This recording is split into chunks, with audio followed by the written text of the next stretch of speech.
الحمدللہ رمضان المبارک کا مہینہ اللہ نے ہمیں عطا فرمایا، اس میں ہم نے روزے رکھے۔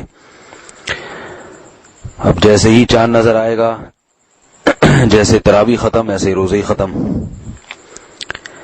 لیکن یہ ہماری غلط فہمی ہے، رمضان گزرتے ہی تراویح تو ختم ہو جاتی ہے، روزے ختم نہیں ہوتے۔ اتنا فرق پڑتا ہے کہ روزوں کی فرضیت ختم ہو جاتی ہے۔ آپ صلی اللہ علیہ وسلم نے رمضان کے علاوہ بھی سال بھر میں کچھ ایام، کچھ دن ایسے ہیں جن میں روزہ رکھنے کی ترغیب دی ہے، اگرچہ وہ فرض نہیں ہے۔ نہ رکھیں تو کوئی آدمی، کوئی شخص رمضان کے علاوہ پورے سال ایک روزہ بھی نہیں رکھتا تو گناہ نہیں ہے، حرام ناجائز نہیں ہے، لیکن روزے کا ثواب بہت ہے۔ جیسے نفلی نماز میں کچھ نمازیں ہیں جن کی کا بہت ثواب ہے، ایسے ہی نفلی روزوں کا بھی ثواب ہے۔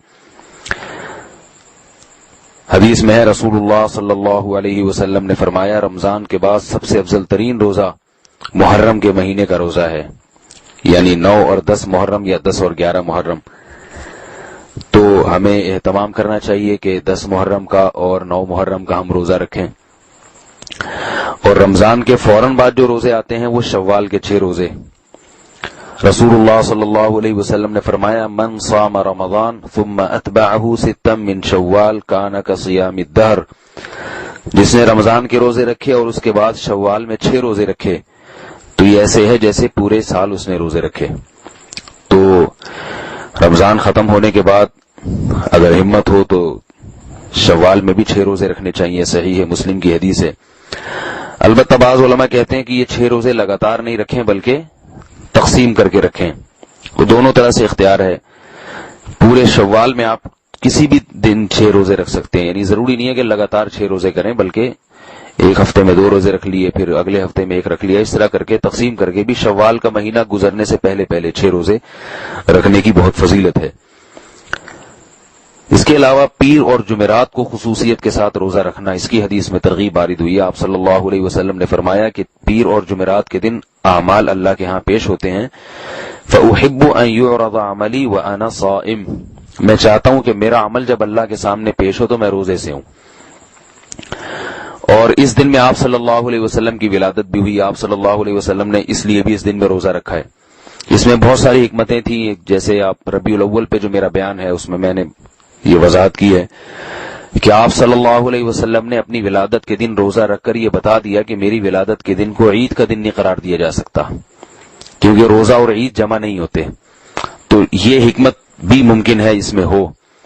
لیکن بہرحال چونکہ نبی صلی اللہ علیہ وسلم نے پیر اور جمعرات کے روزے کا اہتمام فرمایا ہے، اس لیے ہمارے لیے بھی سنت ہے کہ پیر اور جمعرات کا روزہ رکھیں، اس کی فضیلت دوسرے دنوں کی نسبت زیادہ ہے۔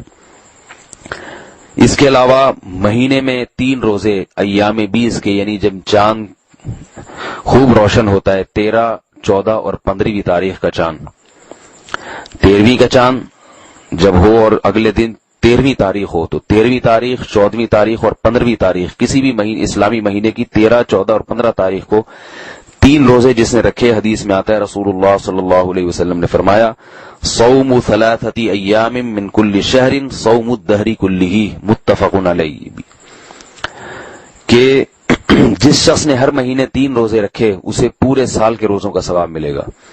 علماء نے اس میں حکمت یہ بیان کی ہے، یعنی اس کی وجہ یہ بیان کی ہے کہ ایک نیکی اللہ کے ہاں 10 نیکیوں کے برابر، تو ایک روزہ اللہ کے دربار میں 10 روزوں کے برابر، 3 روزے 30 روزوں کے برابر۔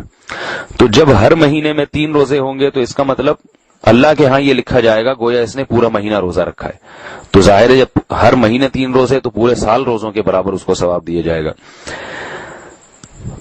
یہ حدیث میں فضیلت ہے۔ اور اگر کسی سے یہ نہیں ہوتا، مخصوص ایام جیسے پیر اور جمعرات کو رکھنا کسی کے لیے مشکل ہے، کوئی مثال کے طور پر کسی کو اس دن مصروفیت زیادہ ہوتی ہے یا چھٹی اتوار کو ہوتی ہے تو اتوار کو آسانی ہے، تو کسی بھی دن رکھ لیں، کوئی لازمی نہیں ہے کہ پیر اور جمعرات ہی کی پابندی ہو یا مہینے کے 3 دنوں ہی کی پابندی ہو۔ مقصد یہ ہے کہ ہمارے اعمال میں جیسے فرض نماز کے ساتھ نوافل بھی ہمارے اعمال میں ہوتی ہیں، تو پھر فرض کی کمی کس سے ہوگی؟ نوافل سے پوری ہوگی قیامت کے دن۔ تو ایسے ہی فرض روزہ جو ہے اس کے ساتھ ساتھ انسان کو اپنے اعمال میں، جیسے آج کل کہتے ہیں نا، اسپیئر میں نفلی روزے بھی رکھنے چاہیے، جب آپ لمبے سفر پہ جاتے ہیں تو گاڑی میں جتنے ٹائر ہوتے ہیں ساتھ میں ایک اسپیئر میں ٹائر رکھا جاتا ہے. بھئی کچھ بھی ہو سکتا ہے, یہ ٹائر ضائع ہو سکتا ہے, تو راستے میں کوئی اسپیئر ٹائر تو ہو رکھنے کے لیے. اسپیئر پارٹس ضروری اسپیئر پارٹس رکھے جاتے ہیں لمبے سفر میں.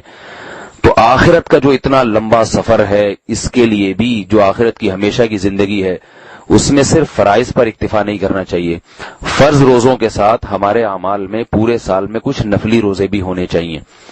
تو آپ بہتر تو وہ ہے جو آپ صلی اللہ علیہ وسلم نے ایام بتائے ان میں رکھیں, ورنہ جن ایام میں آپ کو سہولت ہو. بعض دفعہ ایسا ہوتا ہے کہ آپ کو گرمیوں میں رکھے ہی نہیں جاتے, آپ کہتے ہیں ہم سردیوں میں رکھیں گے, تو آپ سردی میں رکھ لیں, سردی میں تھوڑے زیادہ رکھ لیں تاکہ گرمی کی بھی تلافی ہو جائے, گرمی میں جو روزے نہیں رکھے.